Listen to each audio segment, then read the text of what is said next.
नमस्कार।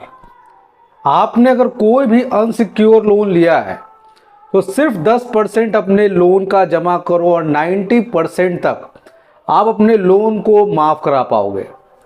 कैसे लोन माफ़ होता है आरबीआई के नए सर्कुलर से, कैसे यहाँ पर जितने भी ग्राहक हैं उनको हिम्मत मिलती है और कैसे वो रिकवरी एजेंट के चक्कर से बच सकते हैं, आज के वीडियो में हम लोग इसी के बारे में बताएंगे। तो चलिए आज के वीडियो को शुरू करते हैं।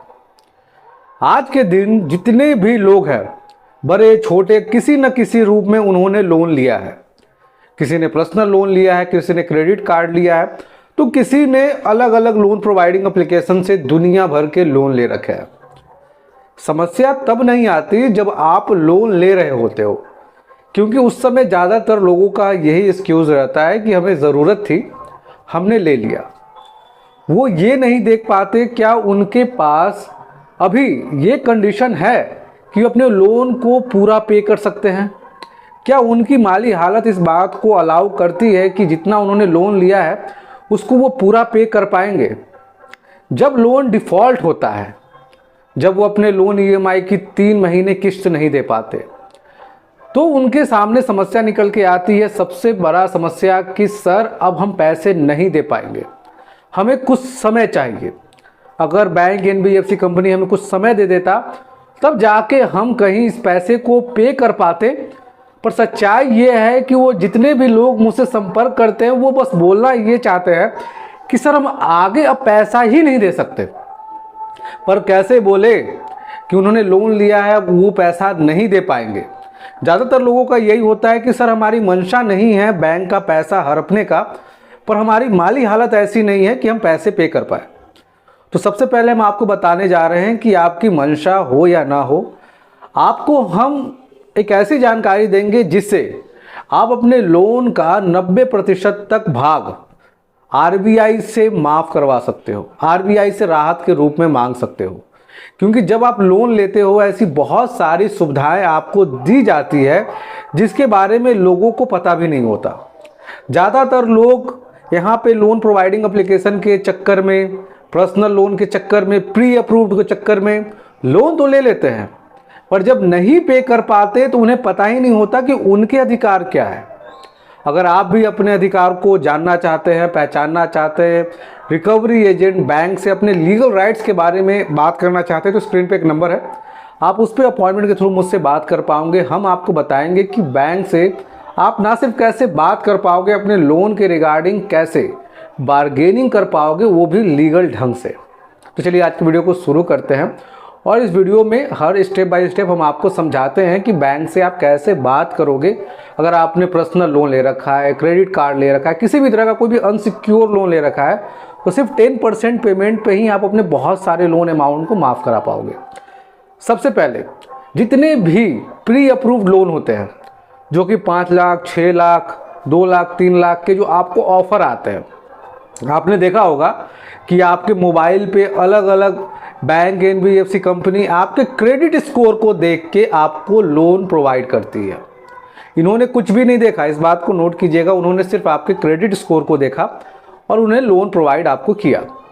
बाद में जब डिफ़ॉल्ट कर जाते हो तो वो जनरली आपको कॉल करते हैं, परेशान करते हैं और ये बोलते हैं अगर आप पैसे नहीं दोगे तो हम आप पे लीगल एक्शन लेंगे, हम आपके घर आएंगे, आपको परेशान करेंगे। और जनरली जितने भी लोग हैं वो परेशान हो जाते हैं क्योंकि वो नहीं चाहते, क्योंकि वो जिस समाज में रहते हैं उनको बहुत ज़्यादा डर सताता है कि अगर ये बात लोगों को पता चल गई तो क्या करेंगे। तो उनको हम सबसे पहले बताना चाहते हैं कि इस लोन के अगेंस्ट में जो आपका गारंटी रखा गया है, क्योंकि ये भी सिक्योर लोन नहीं है, यहाँ पे सिक्योरिटी पे आपका क्रेडिट स्कोर लिया गया है, आपका सैलरी स्लिप लिया गया है, आपका मंथली एक्सपेंसेस लिया गया है, उसके बेसिस पे ये सारे लोन दिए जाते हैं। और ये बैंक का एक प्रोडक्ट है जो बेच रहा है और उसके बाद में वो आप ही को डरा रहा है। जब भी आप इस तरह के लोन लेते हो, जब पे नहीं कर पाए तो स्पष्ट बोलिए कि मेरे पास पैसा नहीं है, बोलिए क्या करना है। हम आपको 1 रुपये नहीं दे पाएंगे, आपको क्या करना है बताइए। वो बोलेगा हम आप पे लीगल एक्शन लेंगे, उसको सामने से बोलिए। आप जाके सेक्शन 25A का केस हम पे रजिस्टर करोगे। इसके अलावा भी अगर कोई लीगल एक्शन ले सकते हो तो उसके बारे में हमें बताइए। तो वहाँ से जवाब आएगा कि हम आपको जेल पहुँचा देंगे, हम आपके यहाँ पे पुलिस लेके आएंगे। सबसे पहले हम आपको जानकारी के लिए बता दें कि कोई भी लोन प्रोसीडिंग में यहाँ पर पुलिस प्रत्यक्ष या अप्रत्यक्ष रूप से किसी भी तरह से इन्वॉल्व नहीं होता। यहाँ पे बैंक के पास एक ही अधिकार होता है कि वो आप पे सेक्शन 25A का केस रजिस्टर करे, पर बैंक कभी भी सेक्शन 25A के तहत केस रजिस्टर ही नहीं करेगा, क्योंकि ये और सेक्शन 138 ये इनका ब्रह्मास्त्र है। ये तब इस्तेमाल करते हैं जब पूरी तरह से हार जाते हैं। उसके बाद आप सीधे बोलो कि हम पैसे नहीं देंगे, बताओ कुछ करना है तो बताओ। उसके बाद ये आपको बोलेंगे कि हम रिकवरी एजेंट के थ्रू बदमाशी करेंगे। तो मैंने पिछले वीडियो में बताया था कि ये रिकवरी एजेंट के गुंडे पाल के रखे हैं, तो इनसे डरे घबराए नहीं। ये आपसे लीगल ढंग से अगर पैसे मांग रहे हैं तो पैसे दे, अगर इलीगल ढंग से बदतमीजी कर रहे हैं तो जैसे वो बात कर रहे हैं वैसे आप बात करो, जैसे वो बिहेव कर रहे हैं वैसे आप बिहेव करो। और इस बात का डर में मत रहो कि अगर हम इनके साथ बदतमीजी करेंगे और इनके साथ अगर हम कुछ करेंगे तो हमारे ऊपर कुछ होगा। नहीं, ये गुंडे हैं, इनको बैंक ने रखा इसलिए है कि इनको लताड़ा जाए। इस बात का ध्यान रखें और सबसे पहले अपने एटीट्यूड को बिल्कुल सही रखें। नहीं देंगे क्या करोगे? जब इस एटीट्यूड में रहोगे तब जाके बैंक बोलेगा सर पैसे दे दो, इतना दे दो। नहीं देंगे।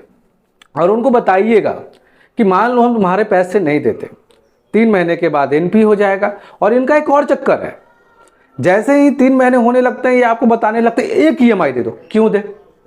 जब तक मेरा लोन अकाउंट NPA में नहीं जाएगा तब तक हम कैसे इस लोन को सेटलमेंट करेंगे?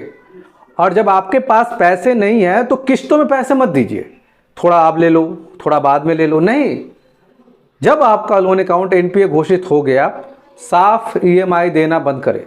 आपका सिविल स्कोर ऐसे भी खराब हो रहा है, आप नहीं दोगे ऐसे भी खराब होगा, सेटलमेंट करोगे तो भी खराब होगा। जब उसको खराब ही होना है तो हम इतना जिल्लत और अपना इधर उधर से और कर्जा क्यों बढ़ाए? साफ तौर पे मना करो। और वो बोले कि लीगल एक्शन लोगे तो उसको साफ बताइए, देखो तुम्हारे हाथ में कुछ है नहीं, तुम एक स्टाफ हो जो उनके अपने सैलरी के लिए कमीशन के लिए काम कर रहे हो। आपके बैंक को जो भी लीगल एक्शन लेना है लेने दो। उसके बाद अगर आप लेते हो तत्काल प्रभाव से बेल मिल जाता है। अगर बेल मिल गया तो बैंक क्या करेगा? जो लीगल एक्शन लेना था तो ले चुका है वो, उसके बाद आपके साथ कॉम्प्रोमाइज़ करेगा। कॉम्प्रोमाइज़ करने के बाद जब ये सेटलमेंट की बात करें तो जाओ, लोक अदालत का नोटिस आता है, जाओ सेटलमेंट अमाउंट ऐसा बोलो कितना ही है मेरे पास।